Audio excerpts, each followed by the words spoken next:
Pagi itu, Gaza tidak benar-benar pagi. Udara terasa berat, seperti menyimpan jelaga dan doa yang tertahan terlalu lama. Di kejauhan, garis pantai tampak muram. Lautnya tenang, tapi tenang yang menipu, karena semua orang tahu, ketenangan di Gaza seringkali hanya jeda sebelum sesuatu pecah. Di teluk yang dijuluki Teluk Besi, pelabuhan militer berdiri seperti rahang raksasa. Beton, baja, kawat, menara pengawas, semua disusun untuk satu pesan. Tak ada yang bisa masuk tanpa izin. Dan tepat di pusatnya, bersandar kapal perang kebanggaan Israel, si raksasa yang mereka sebut Leviathan. Badannya panjang dan dingin, kulit bajanya memantulkan cahaya pagi seperti cermin yang tak punya belas kasihan. Di geladak, para prajurit Israel berbaris, full gear, helm terpasang, badge bendera Israel menempel jelas seolah berkata, inilah yang berkuasa. Di dermaga, mesin derek besar bergerak, mengangkat peti-peti logistik. Suara besi beradu dengan besi, suara roda berdecit, teriakan komando. Semua sibuk, semua yakin, semua merasa aman. Karena mereka percaya pelabuhan adalah benteng, dan Leviathan adalah dewa laut yang menjaga mereka. Mereka lupa satu hal, laut tidak pernah bisa benar-benar dijaga. 6 bayangan hijau. Di bawah permukaan air Gaza, 6 bayangan bergerak tanpa suara. Bukan ikan, bukan penyelam sipil, mereka prajurit katak TNI Indonesia. Seragam loreng hijau melekat rapi, full gear, helm menutup kepala, badge bendera merah putih tegas di bahu. Bahkan dalam air yang gelap, identitas itu seperti sumpah yang tidak bisa disembunyikan. Mereka tidak datang untuk pamer, mereka datang karena misi. Mereka meluncur pelan, menghindari sorotan lampu bawah air, mengukur ritme baling-baling kapal tunda, membaca pola arus pelabuhan. Mereka tidak mengejar kekacauan, mereka memanfaatkan kekacauan yang sudah ada. Kebisingan dermaga, getaran mesin, hiruk-pikuk yang membuat lautan di sekitar pelabuhan seperti pasar suara. Di bawah lambung Leviathan, besi raksasa itu menggantung seperti langit kedua. Jarak mereka dengan musuh di atas hanya setipis pelat baja, tipis bagi kematian, tebal bagi ketakutan. Tangan-tangan bersarung taktis bekerja cepat, tidak ada kata-kata, hanya isyarat, hanya disiplin. Mereka menempelkan muatan pada titik yang telah ditentukan, bukan sekedar menempel bom, melainkan mengunci takdir pada tulang punggung sang raksasa. Dan setelah semuanya selesai, 6 bayangan itu mundur, pelan, rapi, seolah tak pernah ada yang terjadi. Jam menunjukkan waktu yang tepat, waktu ketika pergantian penjagaan terjadi, waktu ketika kesibukan memuncak, waktu ketika manusia paling mudah percaya bahwa semuanya baik-baik saja. Lalu dunia di Gaza mendengar suara yang tidak pernah bisa dilupakan.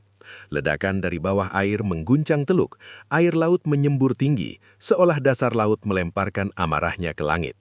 Leviathan, kapal yang mereka banggakan, kapal yang mereka jadikan simbol, terangkat, lalu seperti kehilangan tulangnya sendiri. Suara besi robek terdengar seperti jeritan panjang. Dan di depan mata prajurit, pekerja pelabuhan, kamera pengawas, dan langit Gaza yang muram, Leviathan terbelah dua. Geladak yang barusan dipakai apel jadi lantai neraka. Prajurit Israel masih dengan helm dan full gear, terpental, jatuh, terseret asap dan semburan air. Beberapa terlempar ke laut, beberapa menghantam beton. Tidak ada formasi lagi, tidak ada komando yang cukup cepat. Yang tersisa hanya insting paling purba, selamatkan diri. Namun kehancuran tidak berhenti pada patahnya kapal. Di dalam perut Leviathan, api merambat, mencari apa yang selalu dicari Abi. Ledakan kedua menyusul, lebih besar, lebih panas, lebih kejam. Bola api naik, mengubah asap jadi pilar hitam.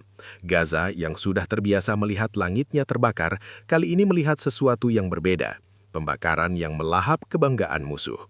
Di darat, seolah takdir ingin menertawakan persiapan perang, konvoi kendaraan tempur yang sedang menunggu giliran pengiriman berdiri rapat.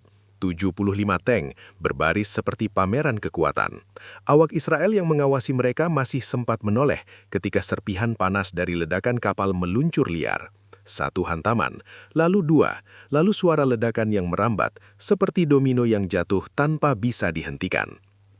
Api menjilat badan tank, amunisi di dalamnya ikut menyala. Satu tank meledak, menyalakan yang lain, turret terlempar, rantai putus, baja melengkung. Asap tebal menutupi dermaga, dan pada detik itu, garis pemisah antara senjata dan rongsokan lenyap total. Di Gaza, bahkan besi pun bisa menangis dengan cara meledak.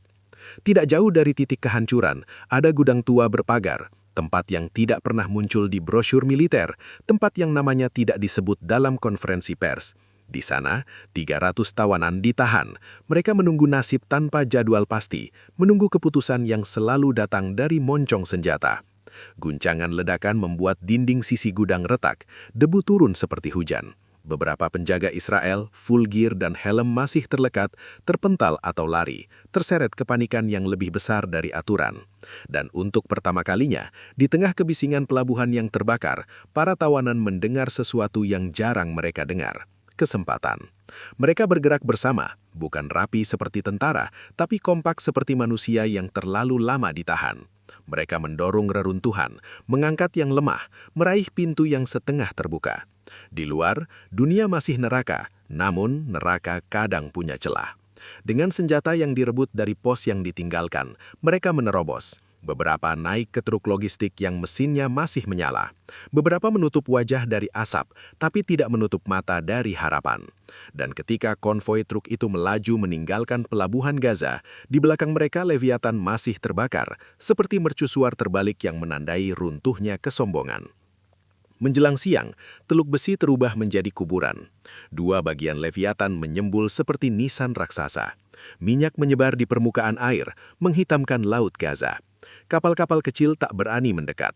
Sensor, sirine, perintah radio, semuanya terdengar seperti suara orang panik yang berbicara pada api. Dan jauh dari pusat kehancuran, di permukaan air yang lebih tenang, muncul kepala salah satu prajurit katak TNI Indonesia. Helm masih terpasang, full gear masih rapi, loreng hijau masih telat, badge merah putih masih jelas meski basah oleh laut Gaza. Ia menoleh sekali, hanya sekali, memastikan apa yang harus runtuh benar-benar runtuh. Tidak ada teriakan kemenangan, tidak ada selebrasi, hanya satu kesunyian yang berat, lalu 6 bayangan kembali menyatu dengan laut, meninggalkan pesan yang tidak perlu diterjemahkan. Raksasa pun bisa patah jika titiknya tepat.